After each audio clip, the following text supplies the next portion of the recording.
Mayor Mamdani.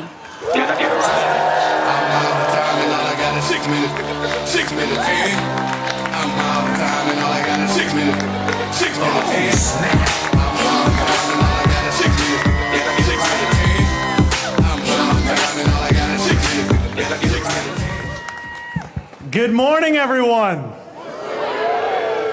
It is an honor to be here with so many friends, partners, advocates, and community members, transit riders, and public servants. And also an incredible remix of Madonna's 4 Minutes. Thanks to your tireless efforts, we are here in downtown Brooklyn to say something millions of New Yorkers have been waiting to hear. The next stop for New York City is better buses. And I want to acknowledge that we are here joined by a number of leaders at every level of government. We have our Governor Kathy Hochul, who is joining us today. Our MTA Chair, Jano Lieber. Our City Council Transportation Chair, Sean Abreu. As you've heard from our Deputy Mayor for Operations, Julia Curson. Our DOT Commissioner, Mike Flynn. Our NYPD Transportation Chief, Obi. And we have from Riders Alliance, Betsy Plum and Andrea Albayeros Abdullah.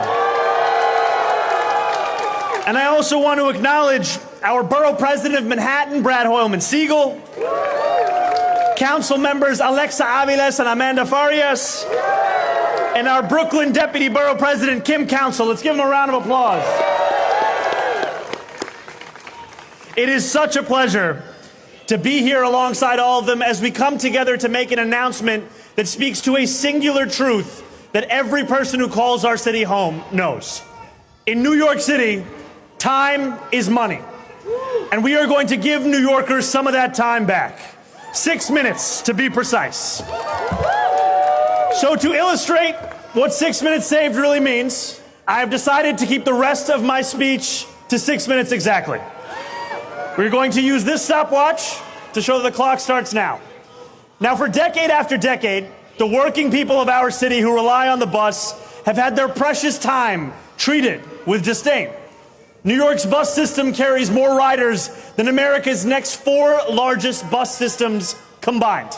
And those riders commute on the slowest buses in the nation, many of which crawl at an average of 5 miles per hour. Too many New Yorkers walk faster to the bus stop than the bus they finally get on actually travels. Too many lives are planned around delays and commutes. Too many communities have demanded better. A devoted 34th Street busway, a redesign of Fordham Road in the Bronx, a rapid bus corridor down Flatbush Avenue. And yet, despite all of the work of so many that are here and even beyond this event, they have found that their voices have been ignored by those who can deliver change. That ends today. Our streets are public spaces. How we design them reflects who we believe they are for. Today, we make a decision that puts working New Yorkers first. Now, I am proud to stand alongside Governor Kathy Hochul this morning as we launch our bus action plan, Next Stop. This historic investment will make our buses faster and more reliable for millions of New Yorkers across the 5 boroughs. The Department of Transportation will work in partnership with the MTA to transform 50 priority bus routes citywide, some of which are currently the slowest in the city, many of which serve neighborhoods with few other transit options, and all of which deserve better. Now, here in Brooklyn, we will deliver the first of 5 rapid bus corridors by 2030 on Flatbush Avenue. Now, Flatbush Avenue is a corridor used by more than 130,000 riders every day, but slowed by some of the city's worst gridlock. The first phase of Flatbush is already underway and includes center-running bus lanes and new bus boarding islands. Future phases of the project include fully separated bus lanes, stations with level boarding, and fast, frequent service guaranteed. Now, Flatbush is only the beginning. Northern Boulevard in Queens, 116th Street in Manhattan, White Plains Road in the Bronx, Utica and Church Avenues in Brooklyn, Victory Boulevard on Staten Island. These streets and dozens of other routes across the 5 boroughs will receive dedicated rapid service and infrastructure improvements that finally put riders first. Part of that means changing how buses stop and start with transit signal priority, queue jumps, and yes, all-door boarding. These improvements may sound technical, but they deliver change that is anything but. Less waiting, faster trips, and buses that arrive when they're supposed to. We are also making sure that bus lanes stay clear. By 2028, all 50 corridors will have automated camera enforcement because these lanes should do exactly what their name promises. They should be for buses. Now, we are not just improving our bus lanes, we are improving our buses too. The MTA will replace 40% of our aging fleet with 2,500 brand new vehicles. Taken together, these investments will increase speeds along our 50 priority corridors by 20% on average.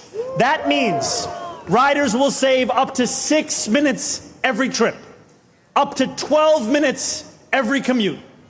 I'm just going to check. We have 1 minute and 53 seconds left for me to hit this goal.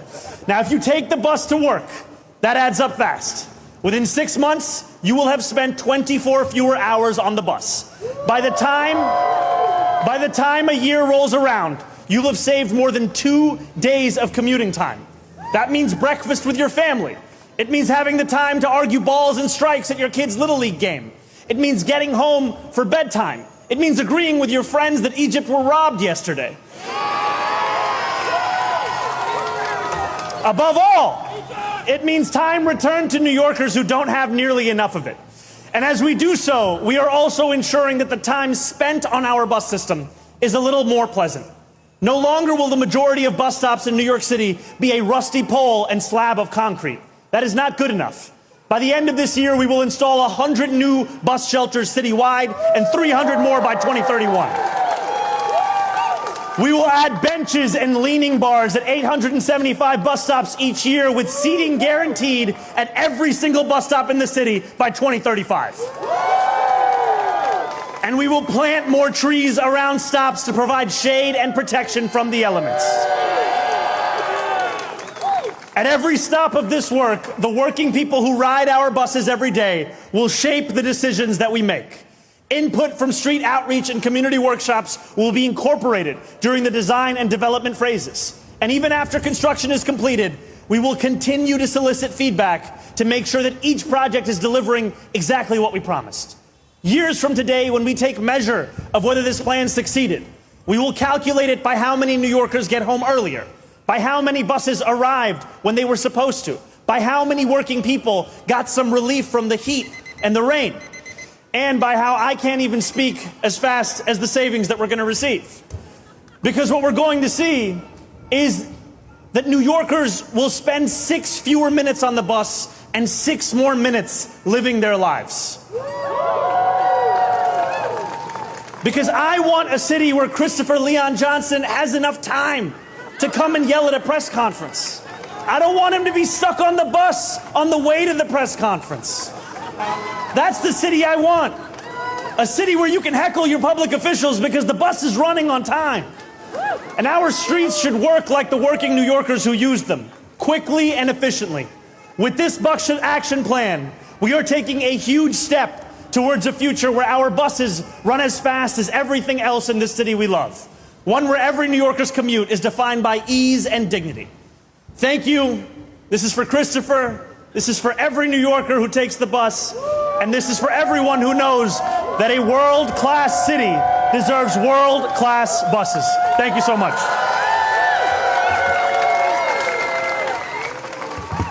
Thank you, Mayor. Now, I'd like to introduce our governor, whose leadership and partnership is foundational to this vision.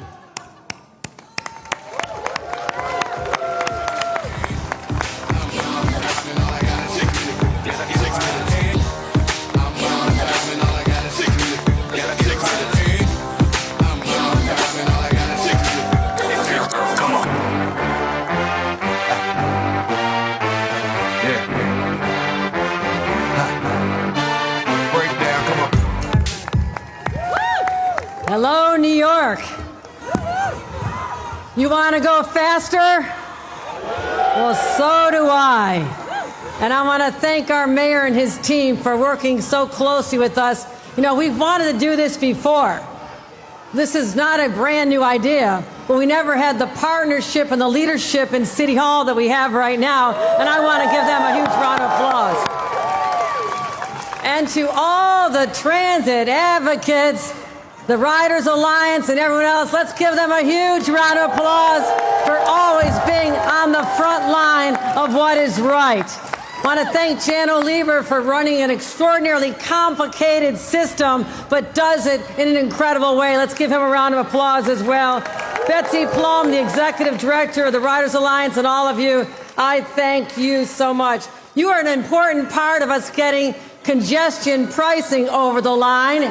Thank you very much. And we'll continue to stand up to the Trump administration and say, that ain't going anywhere, Mr. President. We're keeping our congestion pricing because it's 27 million fewer cars on the roads in our city. You're also helping me with the next phase of the 2nd Avenue subway so we can eliminate transit deserts and let people have an opportunity to get to the better paying jobs. Thank you, Riders Alliance, for being with me on that one. And how do you like the sound of the Interborough Express? You want to be able to go from Brooklyn to Queens without a nice stop in Manhattan? We're going to make that happen. So we've done an awful lot to help people on our subways and make our trains faster, and rider satisfaction is up. But you know what? Let's focus on the bus riders. I want you to have the same positive experience that you deserve.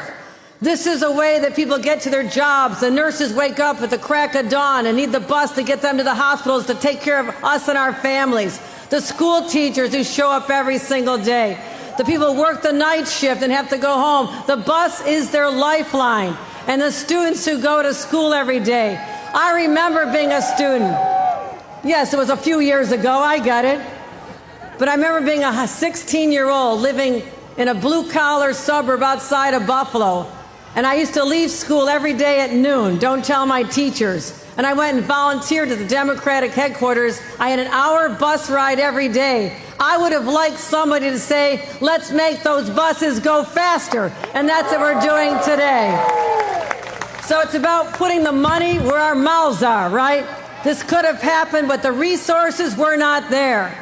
And that's part of my historic $68 billion investment in public transit. That's how we're able to get 2,500 brand new buses. You're going to love these buses. They're incredible. You're not going to get off the bus. You're going to want to go to the next stop. It's going to be so great. But also, we're going to make sure that we speed it up at 50 priority locations. We're going to allow people to be able to come off the back, on and off the back. Think about that, how it's going to speed things up. We'll get that done as well. Use every door for the boarding. And we're going to complete the transition to tap and ride. So I'll be shorter than the mayor's 6 minutes. How do you feel about that? Got you beat there, Mayor. Because I know these people are in a hurry. They're in a hurry to finally have faster buses in New York City. We got it done. Thank you, everybody. Thank you very much. Thank you. Next, I'd like to introduce MTA Chair and CEO Jano Lieber. 6 minutes. 6 minutes. Tick tock, tick tock. 6 minutes. Get on the bus. 6 minutes. Get on the bus. 6 minutes. Get on the bus. 6 minutes. Get on the bus.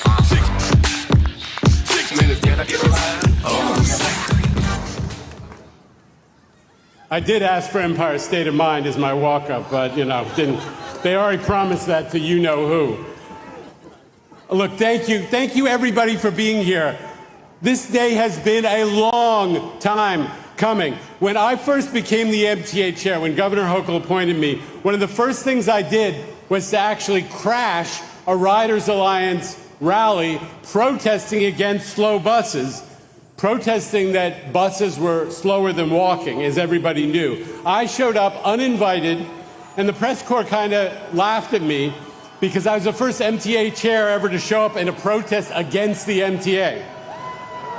But as I told everybody at that event, this is a new situation. You know who hates slow buses?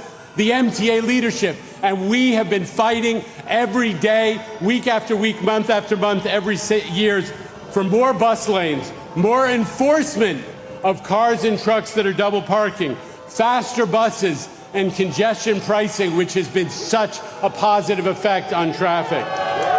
There you go. There you go. No secret, we had Governor Hochul's strong support, but the support at the local level in the prior city hall was, shall we say, uncertain.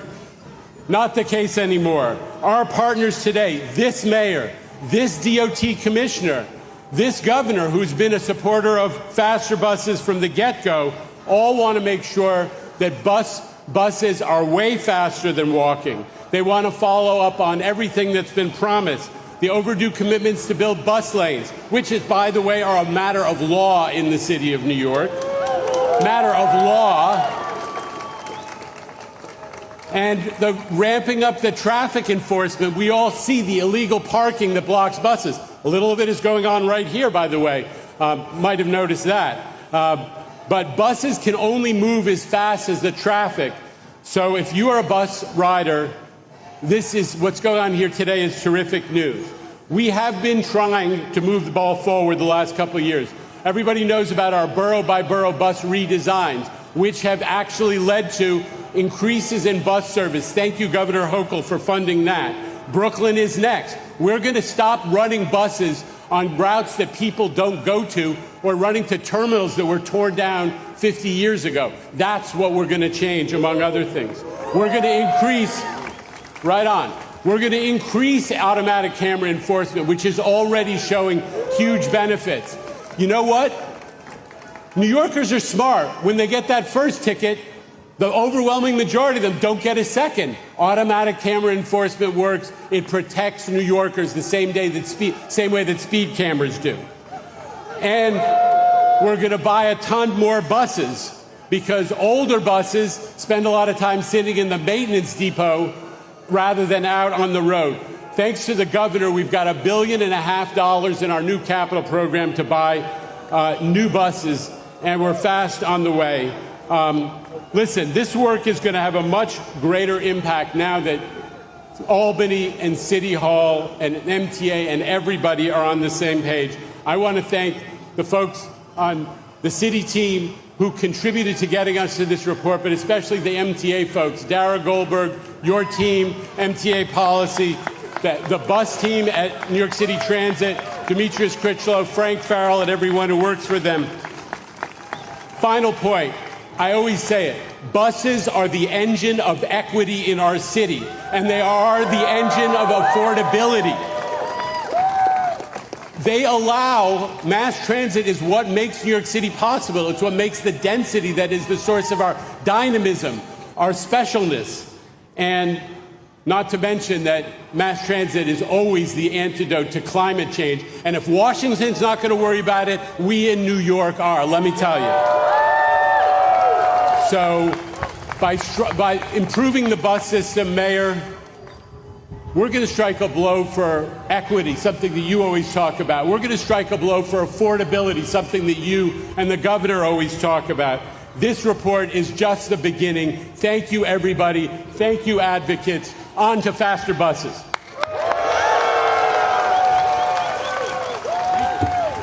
Thank you. Now it's my privilege to introduce our very own DOT Commissioner, Mike Flynn. Can I get a ride? I'm out of time and all I got is 6 minutes. 6 minutes, yeah. I'm out of time and all I got is 6 minutes. 6 minutes, yeah. Snap. I'm out of time and all I got is 6 minutes. Can I get 6 minutes, yeah. I'm out of time and all I got is 6 minutes. All right, good morning, everybody. Thank you, Deputy Mayor. Riding the bus in New York City, you could be forgiven for feeling like it was an afterthought of government. Buses are slowed in traffic, blocked by double-parked vehicles, and crowded at stops where it takes too long to board. As a result, it can feel like there's two types of relationships New Yorkers have with their bus system. There's New Yorkers for whom buses are a lifeline. For these New Yorkers with no other option, buses are often a source of stress and anxiety. And there are New Yorkers who actively avoid riding the bus or don't think of the service at all. This can change. This will change. We can have a world-class system for a world-class city. Fast, comfortable, and reliable. Enough so that every New Yorker sees the bus as a convenient and affordable way to get around their city. This administration will be flipping the script. These 50 new priority corridors serve 25 of the slowest routes in the city. Improvements along routes will begin as soon as this year. It's not just about speed gains that the mayor mentioned, it's also about reliable and consistent service, knowing the bus will be there when you need it. Regularly arriving buses mean that New Yorkers no longer need to take an extra 20 or even 30 minutes baked into their commute, because who knows when the bus will arrive and you can't get to work late. This is a key part of our administration's affordability agenda. Delays can cost bus riders wages if their bus is late. It could mean late pickup fees at daycare. And if you live in the outer boroughs today, in certain parts of the city, you might be forced to make sacrifices in order to dedicate thousands of dollars of your wages every year towards owning a car, maintenance, insurance, gas, if it feels like the only reliable way to get around. Faster buses mean expanded and easier access to jobs, healthcare, culture, education, and so much more. I'd like to thank the incredibly talented teams at New York City DOT that will be delivering on this plan, and everyone standing here with us today. Mayor Mamdani for finally prioritizing the needs of bus riders, Governor Hochul and Chairman Lieber, as well as City Council Transportation Committee Chair Sean Abreu for his incredible support at the city level. Thanks, everyone.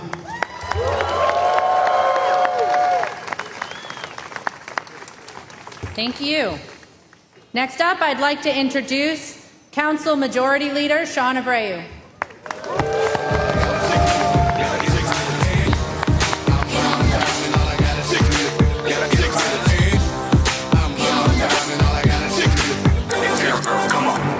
Good morning, everyone. We all know how much New Yorkers are in a hurry. We don't like to wait around, and we don't like to sit in traffic. As chair of the City Council's Transportation Committee, I hear time and time again from New Yorkers across the city that they want fast, affordable, and accessible buses. Is that right, Mr. Mayor? Sure. This bus action plan sets a future for our transportation network that is befitting of our great city. And I'm proud that in the budget we passed last week, the Council helped secure the funding necessary to make sure that the Department of Transportation can deliver exactly these kind of projects that make it easier for everyone to get around the city. We will continue to work closely with the mayor and the governor to create the bus network that New Yorkers deserve. Thank you, Governor Hochul, Mayor Mamdani, and Commissioner Flynn for making this possible.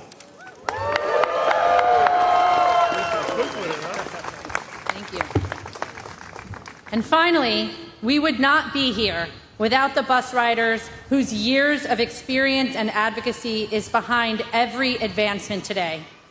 I'd like to introduce Riders Alliance member leader Andrea Alballeros Abdallah, an artist, poet, and lifelong bus rider from Flatbush. 6 minutes. 6 minutes. Tick-tock, tick-tock. 6 minutes. Get on the bus. 6 minutes. Get on the bus.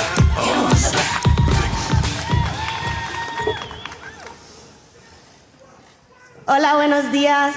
Hello, good morning. My name is Andrea Alballeros Abdallah. I am a lifelong New Yorker and Flatbush bus rider. I am here representing Riders Alliance and bus riders across the city. I'm excited to speak alongside our mayor today to talk about how a successful citywide bus plan will change my life and the life of my community. There are people like me who have lived in New York City our entire lives. relied on city buses for as long as we can remember. The bus is how we get to work, school, move to the neighborhood we call home. Public transportation is not a luxury. It's our livelihoods. Our livelihoods depend on it. My whole life, I've taken the B41 and the B44, two buses that are critical to Flatbush riders like me. I'm an artist and working florist, juggling multiple jobs and traveling from Brooklyn to Manhattan to make ends meet while continuing to do the work I love. Too often, I leave home not knowing whether the bus is a viable option getting to and from work that day. Having to choose between waiting for the bus that may not come on time or taking a longer route by train shouldn't be a decision that could cost someone their job. But that's the reality for working New Yorkers every day. In a city where the cost of living keeps rising, we cannot afford to lose income or hours of our lives because the system we depend on is failing us. Working people deserve reliable public transportation. We should not have to keep waiting for it. The rider power that's been built to get to this moment is going to give more dignified commutes for the 2 million New Yorkers who ride the bus every day.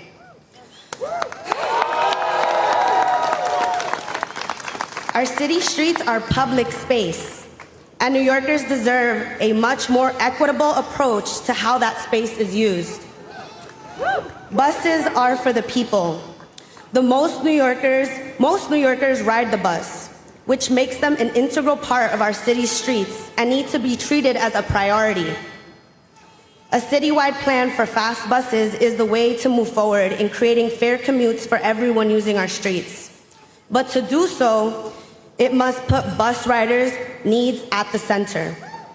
It must deliver real-time savings for bus riders, and it must use clear communication to riders.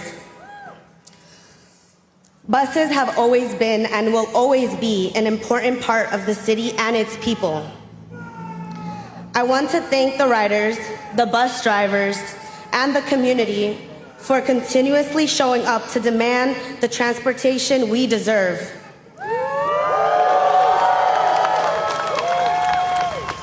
I want to acknowledge how powerful it is that the mayor and governor are here together to show riders that we are going to work together to deliver on a plan that will change the lives of people. We need a government that will listen to the people, and I'm grateful for the chance to speak alongside Mayor Mamdani as we work to make real change for millions of New Yorkers. Thank you.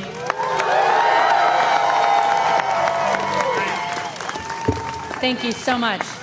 Now we'll turn it over to on-topic questions. Thank you so much, Deputy Mayor. Let's give it up one more time for our speakers.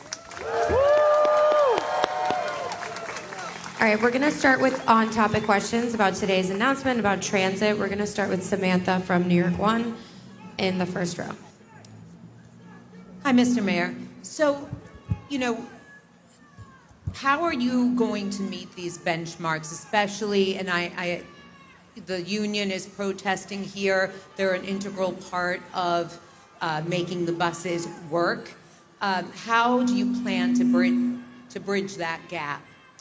I think the union is here about their contract, not about the bus action plan. Part of it is maintenance and making buses faster. They can possibly lose overtime from that if the buses are more efficient, and getting certain standards into the contract. So how are you going to address that? Because obviously there's a very contentious contract negotiation. Mm-hmm. This may be more for Jano, but I'll also I think, whenever I've had conversations with union members and union leadership, there is a shared commitment to a desire to make our bus system, our public transit system, the envy of the world. And we know that we consider our city to be a world-class city. It's time to do everything we need to deliver that world-class public transit. And when we're talking about this plan, I just want to distill what this will actually mean. We're talking about speeding up buses 20% on 50 priority corridors. We're talking about New Yorkers saving up to 6 minutes per trip. And what we're also talking about is doing all of these day-to-day improvements alongside the kind of capital investments that really have an impact on what bus riders' experiences are, whether it's how they wait for the bus, whether it's that they know the bus is actually coming. And I'll tell you, as a bus rider myself, there have been times where I look at my bus time app, I'm told the M60 is coming, 9 minutes. It's about 2 minutes away, that bus disappears. And we need to make the actual investments necessary to ensure that New Yorkers can trust what they're seeing and that they can get on that bus, and that the buses are so good that they might not want to get off that bus. I'm going to pass it over to our MTA chair as well as our DOT commissioner for anything additional. You know, the mayor's got it right. We have there are an enormous amount of investments in here that are going to change people's lives. We finally got a commitment to execute on the law that says there have to be a certain number of busways and bus lanes built every year. That was the law for the last 6-7 years, and that wasn't happening. That's a big breakthrough. The commitments to make bus stops more accessible, to make sure that there's seating, to make sure, as the mayor says, that the technology that tells you when the bus is coming is reliable, is important. Also included in this, though, apropos of your question, is that we need a partnership with the union to make sure that the maintenance that's happening in the depots is happening on time. We need a partnership with the union that makes sure that the buses leave the depot and the workers are showing up every day, because it's no secret that we're having challenges putting every bus out. So that is part of our challenge, is to work with the union to do that. They are protesting here today. It's not a secret that there are mixed feelings about faster buses because it does cut down on overtime, as you said. That is something that we sometimes deal with the union on. But at the bottom is that we have to do this for New Yorkers. The riders are our priority, and we're going to deliver for them based on this plan. Thank you. We're going to go to Evan from the Daily News and then Morgan Mackay from Fox. Hi. So there are a lot of moving pieces here, a lot of different agencies involved. Can you talk about how going forward, with the 50 priority corridors and ongoing redesigns of the network across all 5 boroughs, are you going to have regular check-ins? Is there going to be a task force? How are folks going to, from the city and MTA and state, check in with each other over the next several years? I would even go so far as to say that check-ins are happening on a near daily basis at this point between a lot of the people that you see here on this stage. And even just in terms of my own time, this is a priority for me in terms of our administration. We are speaking about a form of transit that millions of New Yorkers rely upon, a form of transit, again, that serves more riders than some of the largest cities in this country combined, and yet a form of transit that at times is crawling at a speed slower than New Yorkers are walking. And that is an indictment in the policy decisions that have been taken to this point. We are proud now to put ourselves forward as partners to the MTA, to the state, in delivering. And again, delivering means the work on the expense side, the work on the capital side, and also the work on the streetscape. And when we're talking about that, I'm so proud of the leadership that we've seen from our DOT commissioner in looking to make the decisions that will speed up our buses and that will ensure that safety is a priority for each and every person, no matter how they are getting around this city. Thank you. We're going to go to Morgan from Fox 5 and then Melissa from NBC. Thank you so much. Hi, Mr. Mayor. Hey, Morgan, how's it going? Good, thank you. I'm just wondering, obviously you ran on a campaign message to make buses fast and free. Does this investment today delay your initiative to make buses free? Do you think that this delays at all your push to make it free? And then for Jano, I know you're very against making buses free, so I just wanted to see if you're hoping that the faster buses will delay making buses free. Not at all. Yeah, come over here. Not at all. I've been very clear with New Yorkers that my commitment is to make buses fast and free. Today, we stand together on how we deliver the fast. And I want to be very clear that that speed is something in terms of what New Yorkers can depend on, what they can see on the bus, and then also the investments we're making around the whole bus system. That's what's so exciting about this is it's not just about the bus, it's also about the bus stop, it's also about the streetscape. It's about every single thing that delays New Yorkers when they're trying to get around. We're excited to be in partnership with the MTA and with the state on doing that, and we'll continue not only to believe but to work towards making our bus system free as well. And we just gotta recognize that you want government to work where people are solving problems. Not everybody agrees about every single thing. Ed Koch famously said, if you agree with me on 70%, vote for me. If you agree with me on 100%, you got to have your head examined.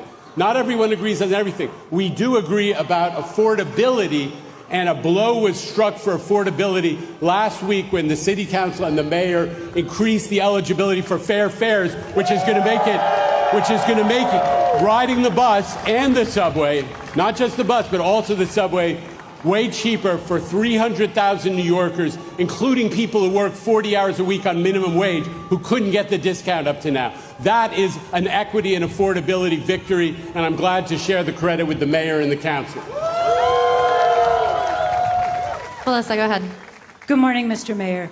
So the bus lanes, hi. The bus lanes make way for faster buses, but what, if anything, will you be doing to make sure that the other traffic isn't slowed down in the process? And if you will, I don't know how much you ride the bus anymore, but what would you do with your extra 6 minutes? Wow. With my extra 6 minutes, I would probably just watch the replays of Egypt getting robbed again and again yesterday. Just gotta throw up the VAR. I think the other thing about with this 6 minutes is what it means for New Yorkers. New Yorkers go to great lengths to catch the bus. I'll tell you, I used to live in Astoria. My parents in Morningside Heights, I would take the M60 to visit them. And there would be times that I knew if I missed the bus at 116th and Broadway, I would have to get on a city bike to cut across to catch that bus at 125th and 2nd Avenue and just pedaling as fast as I could to get there. Part of that is because I didn't know when the next bus was coming. And now we know that buses are going to be more frequent, they're going to be more reliable. And to your first question, Melissa, what we want is for the greatest number of New Yorkers to be able to get where they're going in a way that is both safe, reliable, and also frequent. And what we've seen time and time again is on our streets, we are speaking about millions of New Yorkers who are relying on the bus, and they're being trapped in traffic.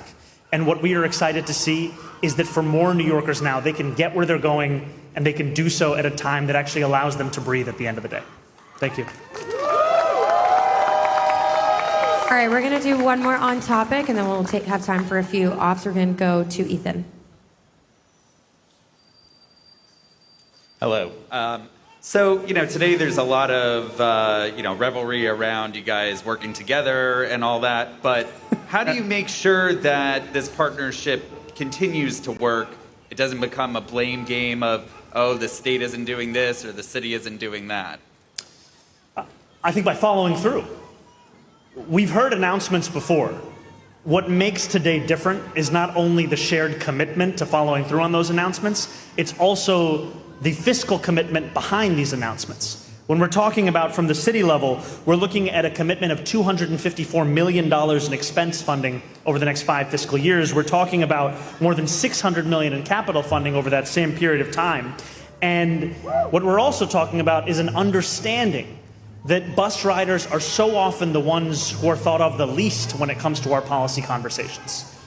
And these are the riders who are typically being hit by the affordability crisis the hardest. They're being asked to sit in traffic the longest. And now with these fiscal commitments, with these policy commitments, but also with these political commitments, we are going to actually deliver on that. I'm going to pass it over to our MTA chair as well as our DOT commissioner for anything additional. I just want to say, there's a revolutionary idea that sometimes gets forgotten in public life: accountability. Accountability. We're putting out a report today that has specific goals and specific commitments. And every month, Ethan, you're there at the MTA board meeting and you ask me questions about whether we're meeting our goals. And the MTA has the biggest open data platform in the state. Accountability is part of the culture of the MTA, and I dare say it's part of this administration's approach to this issue and many others, and we're thrilled. I mean, the DOT commissioner and I were just talking in the back about how we're going to address the choke points on a daily basis that develop. That level of accountability and responsiveness is not always observed in government, but I'm telling you, this is an MTA and a city that are going to make good on that. Yeah, and I have to say, it's been an incredible collaboration between the city and MTA, all the way from leadership down to staff. And that means having clear benchmarks, as the chairman said. It's also developing a series of performance indicators, things that we can actually measure to say, are we meeting the goals? And as the mayor's been clear about, we are going to come back and revisit things if we're not hitting those goals. We're keeping an open mind, and what we're really focused on is those targets. And we're getting in the weeds, right? We're working out SOPs and processes that we're going to use together, our two agencies, to follow through. So it's the plan is the starting point. Now comes the follow through.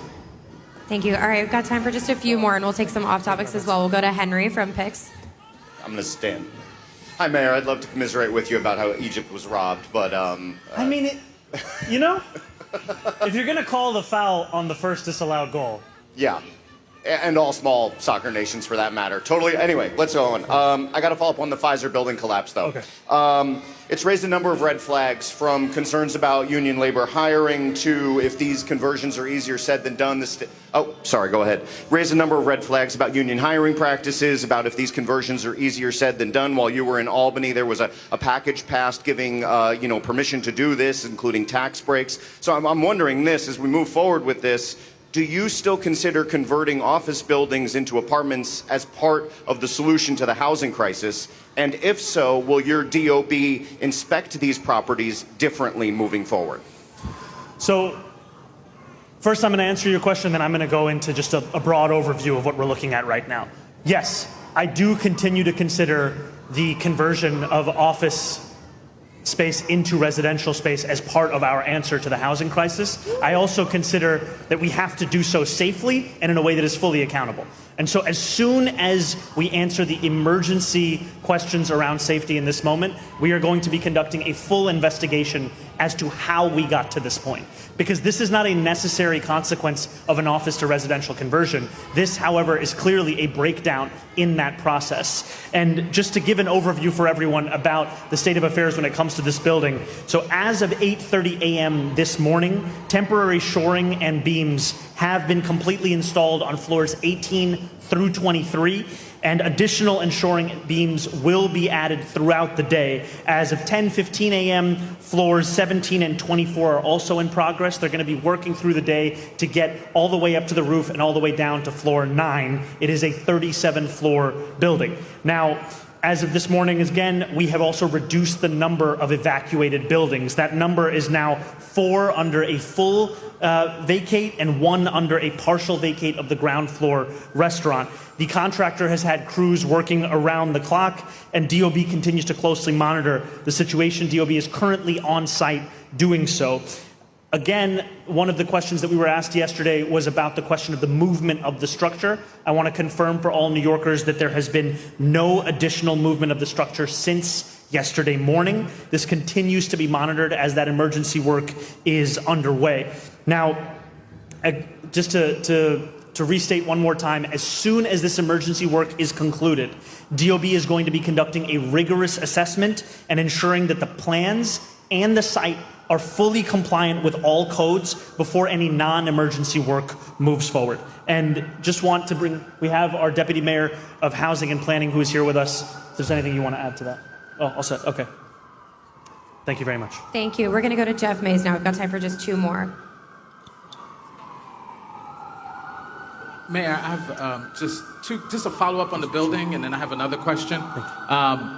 In terms of, your building commissioner said the building is stable, but it was still going to be tents over there. So I'm wondering for New Yorkers still going to be, sorry? Like tents in the area, like if it's T-E-N-S-E, tents. So I'm wondering, what exactly does that mean to you? I mean, is there concerns about safety? Should people in that area be, continue to be worried about what's happening? What I would first say to New Yorkers is thank you, because for the New Yorkers who are in that area, they have been following the instructions being provided by first responders on the ground, and they've been doing so both calmly and yet still with the urgency that the situation requires. In addition to narrowing the number of buildings on a vacate order, we've also narrowed the frozen zone. That is going to continue to narrow as we get more and more information from the building. As the DOB commissioner said, the building is stable, and yet we are going to continue to prioritize the safety of all in that immediate area. That's why we continue to have vacate orders for those 4 buildings, that 1 ground floor restaurant. I am also incredibly thankful for the fact that there have been no injuries thus far, and that every single worker has been accounted for. And I just want to understate that being a construction worker in this city is one of the most dangerous jobs. And we are incredibly thankful for their work and the fact that, as of today, safety is something that has continued to be extended towards them as well. And then a group last week filed a petition to create open primaries in New York City. I'm wondering, what is your position on open primaries? And do you believe they're intended to prevent candidates such as yourself from winning office? I am quite content with the system of primaries that we have thus far. I think that we've seen it's a system that's been in effect for quite some time, and it's also a system that doesn't preclude greater participation. And one of the things that I was so excited about our election last year was that we received more than 1 million votes, which was the first time a mayoral candidate had done so in decades. And it shows that the system of primaries that we have and more New Yorkers participating in them are not a contradiction or in any way at odds. Thank you. We've got time for just one more from Juliet at 1010. Thank you. Hi, Mr. Mayor. Hi, Julie.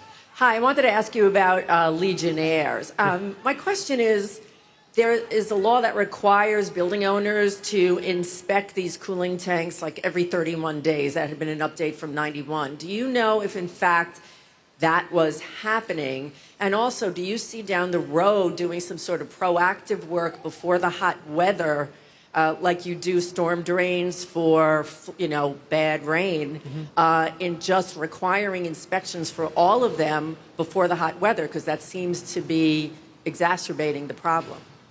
I think we've seen that Legionnaires is an issue that continues to affect our city.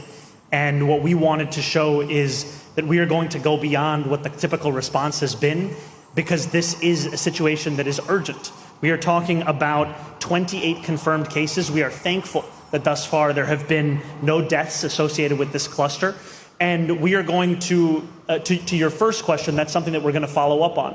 What I will say, however, is that I am appreciative of the work of our health department in that they identified this cluster quite early. At that point, there were about 2 confirmed cases. And what they have done is to work with both those who have contracted this illness as well as building owners across the neighborhood to ensure that we are able to inspect these cooling towers as quickly as possible. We've also, we're going to be taking the step of releasing the addresses of wherever has been impacted, because we know that that transparency is also a critical part of how New Yorkers can continue to go about their day.